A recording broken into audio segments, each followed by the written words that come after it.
Geofēs sistēmā ir pieejama jauna funkcija audzēšanas tehnoloģijas, to atradīsiet galvenajā izvēlē. Katram kultūra augam tagad varēsiet izveidot savu audzēšanas tehnoloģiju, kā man šeit jau ir izveidotas auzām, ziemas kviešiem un atsevišķu smidzināšanas recepte kviešiem. Var kopēt audzēšanas tehnoloģiju arī no iepriekšējiem gadiem, tad vispirms izstāstīšu par pirmo variantu. Tātad spiežam pogu izveidot jaunu, ievedam nosaukumu, pieņemsim kvieši 2025, izvēlamies kultūru, tātad kviešus, ievedam sējas darbu, mēslošanas darbu ar NPK, pievienojam papildus mēslošanas produktu, slāpekli,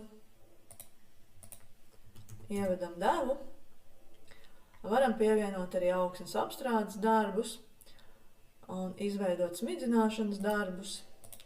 Pieņemsim herbicīdu, ņuanse, pievienojam vēl kādu produktu, fungicīdu, orius, pievienosim vēl kādus mikroelementus,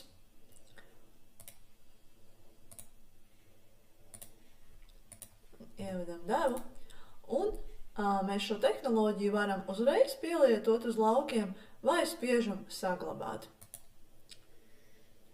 Lūk, un šeit ir izveidota ziemas kviešu audzēšanas tehnoloģija 2025. gadam. Bet ir otra opcija, kad mēs no iepriekšējās sezonas jau nokopējam gatavu tehnoloģiju, tātad kā mēs esam audzējuši kā konkrētu kultūra augu. Spiežam pogu izveidot jaunu, izvēlamies kultūru, ņemsim auzas, ievedam nosaukumu,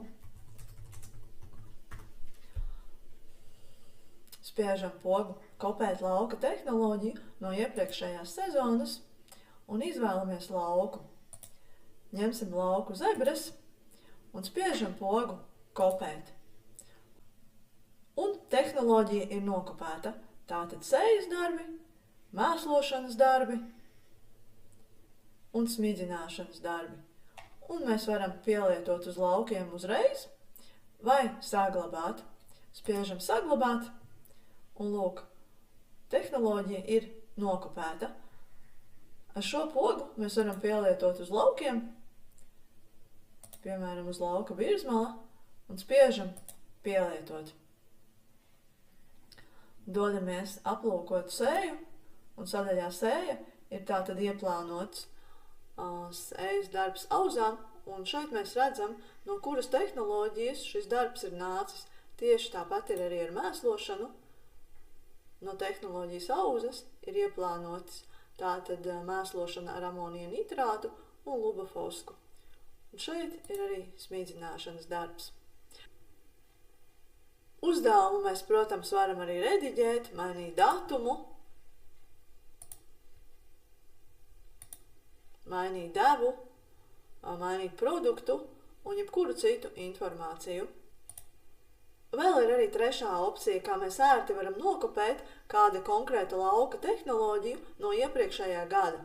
Dodamies uz sādaļu lauki, izvēlēsimies lauku virsmala. Šeit redzam visu sējas, mēslošanas, smidzināšanas un augsnes apstrādes darbus un klikšķinot uz pogas izveidojiet augšanas tehnoloģiju. Ievedam nosaukumu, auzas 2026. Mēs saglabāt tehnoloģiju varam vai uzreiz pielietot uz laukiem. Spiežam pogu saglabāt un tehnoloģija ir saglabāta. Jebkurā mirklī mēs viņu varam pielietot uz laukiem pēc nepieciešamības. Protams, varam arī rediģēt, lejuplādēt darba uzdevumu, un ja mums šī tehnoloģija vairs nav nepieciešama, mēs viņu vienkārši varam izdzēst.